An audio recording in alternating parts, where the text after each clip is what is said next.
台風の後、お家のこんな場所、見ていますか？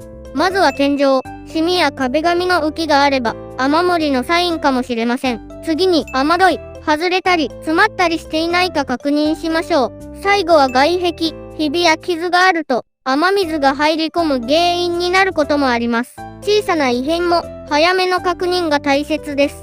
関東に実家や空き家をお持ちの方、気になることがあれば、ナビオに気軽に相談してくださいね。